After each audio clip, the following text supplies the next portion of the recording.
La commune de la semaine. La commune de la semaine. La commune de la semaine fait étape cette semaine du côté de Vingen-sur-Moder. Je suis en compagnie d'Alexandre Andloer. Bonjour Alexandre. Bonjour. Alexandre, vous êtes le président de l'association Franck, un rayon de soleil. Vous pouvez nous raconter la genèse de cette association, s'il vous plaît? Alors on a créé, je vais dire malheureusement, quelque part, cette association de lutte contre le cancer il y a plus de 10 ans. Alors je dis malheureusement parce qu'elle naît d'un drame familial.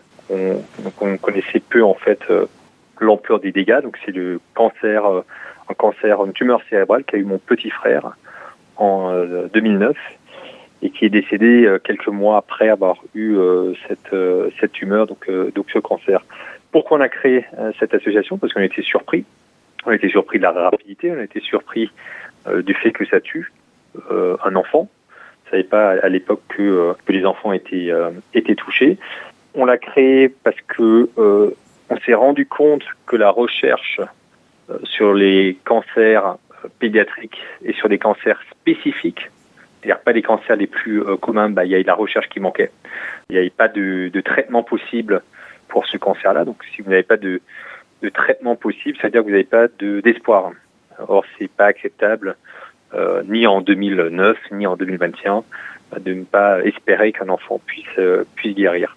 Et aussi, nous, on a eu la chance, parce qu'on a eu dans notre malheur, on a eu quand même beaucoup de soutien du village, d'amis, et ça nous a permis de passer un cap financier, mais c'était pas le cas de tout le monde. Donc en fait, si on additionne toutes ces raisons-là, on a d'une part le fait qu'il faut soutenir les familles et les enfants, ça peut être psychologique ou financier. Il faut soutenir la recherche, c'est-à-dire lancer des initiatives. C'est pas qu'une question d'argent, c'est une question d'aller provoquer des nouvelles pistes de recherche, et ça se fait derrière en rassemblant des familles, et tout simplement aussi dire le cancer chez l'enfant, ça existe, ça tue, et qu'il faut essayer de limiter les dégâts au fur et à mesure des années.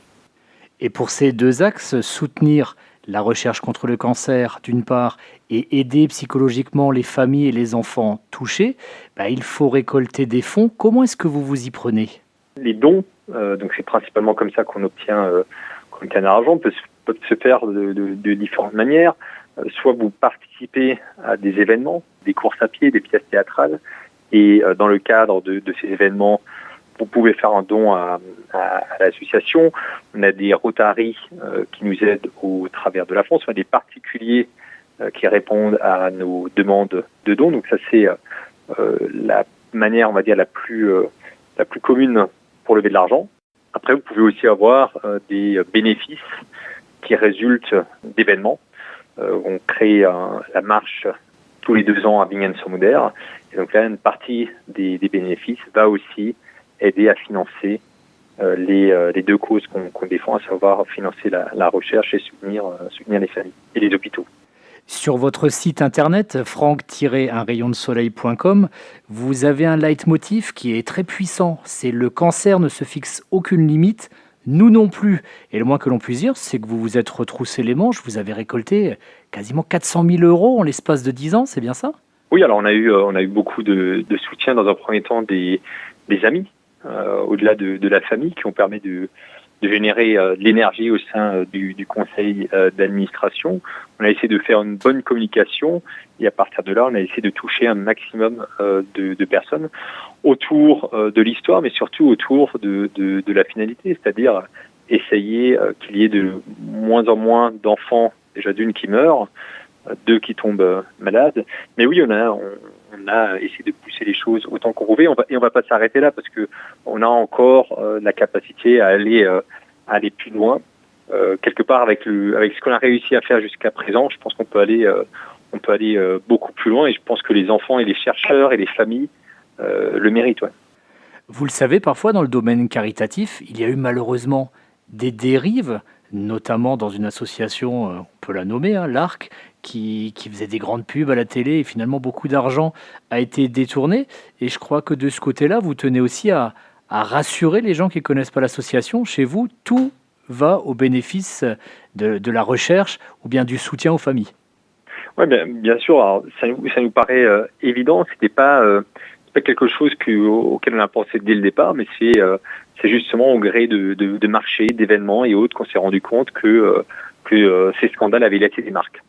Et donc, je pense dès lors qu'il y a ce genre de questions, c'est tout à fait naturel de mettre en place des règles. La nôtre a été très simple, c'est que quand on émet un don, qui en France par ailleurs donne droit à une réduction d'impôt de 66%, cet argent-là, il doit directement aller dans les causes qu'on défend. Évidemment, vous avez toujours des frais. Et nous, pour rembourser ces frais, on utilise des bénéfices. Un bénéfice, c'est un t-shirt qu'on va vendre 15 euros, mais qui nous coûte que 10. Donc là, on va utiliser ces 5 euros pour les frais de structure de l'association. Et donc, en fait, le challenge, c'est bel et bien de générer ces quelques milliers d'euros de bénéfices chaque année pour stabiliser, en fait, notre leitmotiv qui est que 100% des dons sont reversés. Et pour finir, la commune de la semaine, c'est aussi parler de son village. Qu'est-ce qui vous plaît tout particulièrement à Vingens-sur-Moder? Ce que je disais au début, c'est-à-dire qu'il y a une très forte entraide. Moi, j'oublierai pas qu'à l'époque, quand Franck était malade, il y a eu une messe qui a été effectuée à Vingens, et qu'on a eu des soutiens. On était nous dans notre cocon, mais on savait que derrière, il y avait une armée quelque part qui était là pour nous aider. On s'en rend pas compte de suite parce qu'en fait, on est tellement assommé par ce qui nous arrive qu'on le voit pas, mais avec du recul, je pense à énormément joué pour nous pendant et après, et encore aujourd'hui, parce que quand il y a un événement de l'association, il y a beaucoup de monde qui est là et on est fiers de ça. Donc oui, il y a une très forte cohésion, une très forte entraide à Vingens, et c'est pour ça aussi qu'on est content, nous, quand il y a des événements, quand on est cité à une émission à la Météo de France 2, quand on fait Fort Boyard, on est fiers aussi que Vingens-sur-Moder ressort, parce qu'en fait, c'est grâce aux habitants de Vingens-sur-Moder qu'on a réussi à faire tout ce qu'on fait là. Parce qu'il ne faut pas oublier l'origine, l'impulsion, l'énergie qu'on a pu avoir dès lors qu'on a créé l'association. On était tous assis dans le salon, il y avait chaque personne qui avait un lien avec Franck dans le village qui était là, soit un prof, soit un entraîneur, soit le père d'un ami, et c'est comme ça que ça a commencé. Une belle synergie pour lutter contre ce terrible fléau qu'est le cancer. Merci beaucoup Alexandre, président de l'association Franck, un rayon de soleil. Merci.